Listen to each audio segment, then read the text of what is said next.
Bye.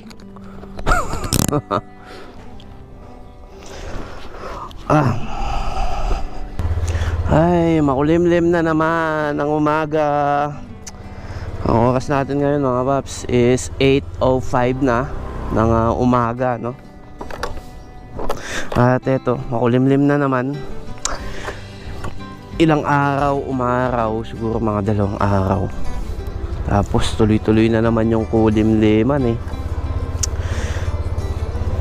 Anyway, ayan, may tatalakayin tayo mga paps. At syempre bago tayo manalakay ng kung ano-ano dyan, no? So what is up sa inyo mga paps? It's me again, Kapampangan TV. And just call me Caps for short, yon. Ayan, isang mapagpalang araw sa inyong lahat, no? Woo! As you can see, medyo makulimlim na naman ang kalangitan. Nako! At syempre lalabas tayo ngayon hindi bilang MC Taxi Rider. Lalabas tayo ngayon bilang Lalamove Rider. Ayan. Hindi, wow.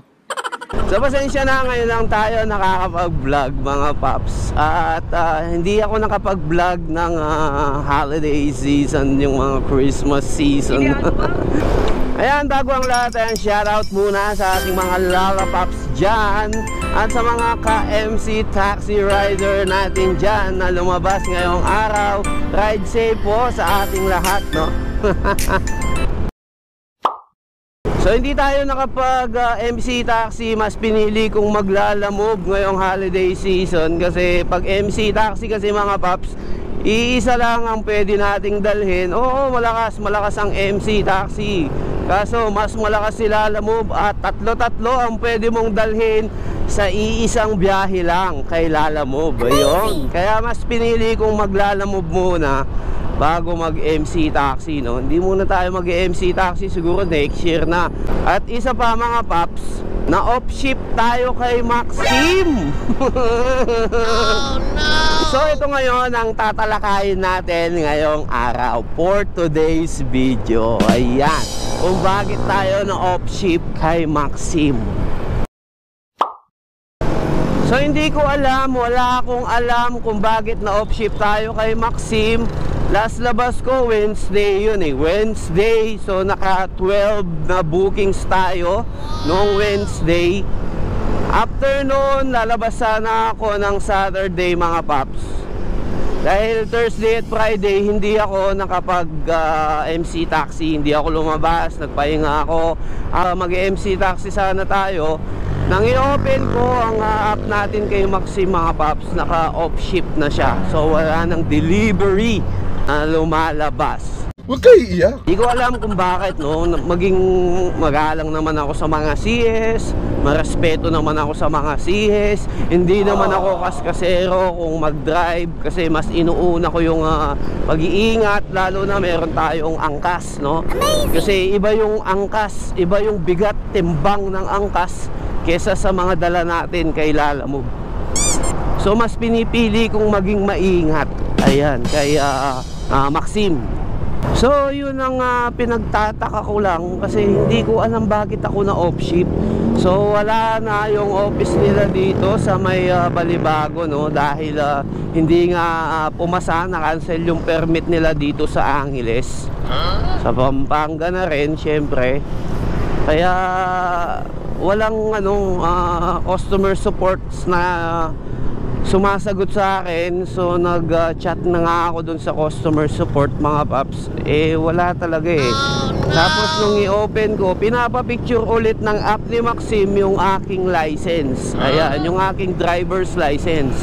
So ginawa ko, pinicture ko naman para para maibalik lang, no? O ayun, yun ang nangyari.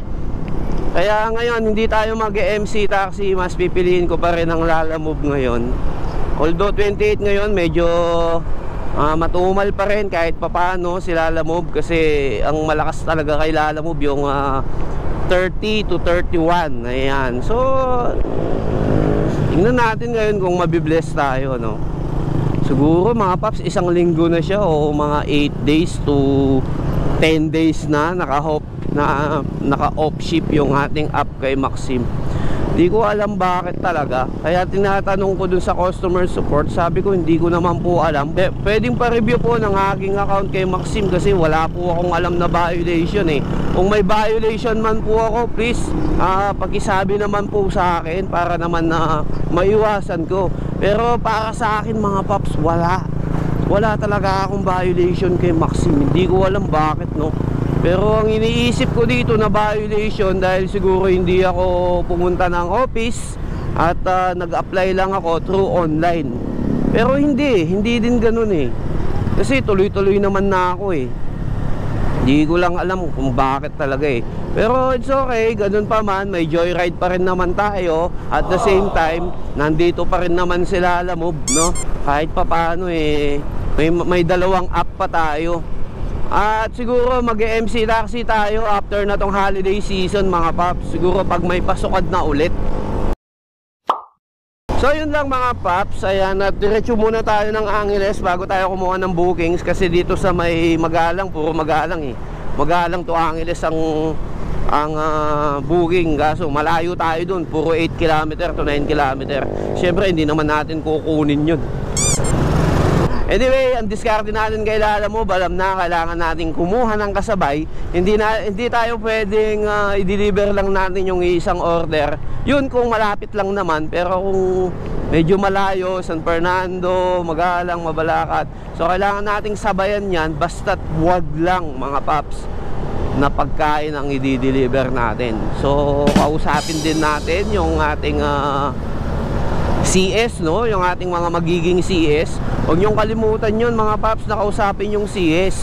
Kahit naman na legal tayo sa double booking to triple booking, huwag pa rin nating kalimutan i-inform yung ating customer para naman hindi sila magalit sa akin. Kasi alam na mga customer, minsan wala silang alam na ganyan, o minsan naman nagpapanggap kahit naman na alam nila na legal tayo sa mga double to triple bookings eh, nagpanggap sila na walang alam, no?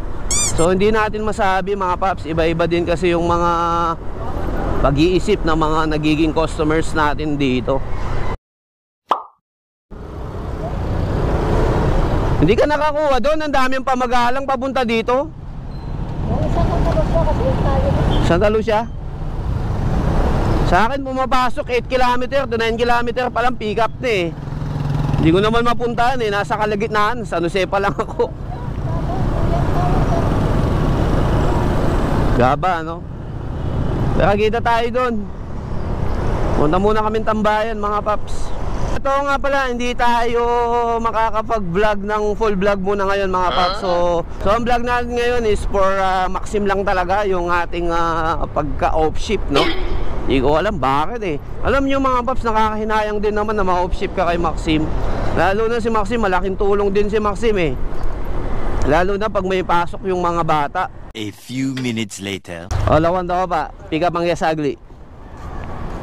So yun mga paps, meron na tayong benamanong booking ngayong araw.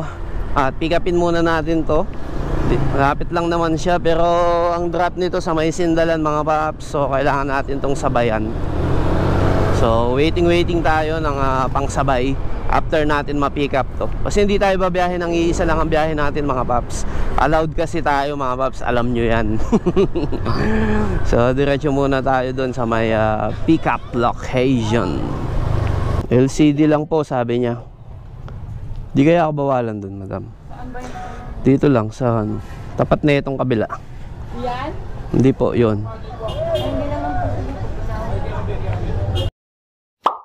Ay, umuulan. So yun mga paps, ibiyahin na natin to mga paps dahil pumapatak na naman ang kaulanan dito sa Angeles, no? At yung booking kasi natin mga paps naka-priority. So naghintay tayo doon at least mga ilang minuto para sana kuhanan siya ng kasabay. Pero nabigo tayong kuhanan siya ng kasabay, kaya medyo ibiyahin na natin. At ito, pumapatak na naman ang ulan. Nako, ito yung mahirap eh. Ayoko talagang bumabiyahe ng umuulan eh. Ay nako, malakas ang ulan mga paps.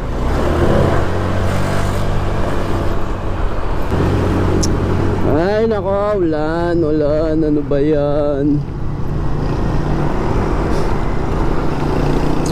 Pag lumakas to mga paps, magtatanggal tayo ng camera. Kahit naman na waterproof tong camera natin eh, kailangan din natin tong alagaan, no? So balik na lang ako ulit mamaya mga paps. Siguro kailangan ko na munang i-keep tong camera natin. Tanggalin muna natin sa ating helmet, no? Para dire-diretso na tayo. At least kahit pa paano, kung umulan man ng malakas, dito tayo.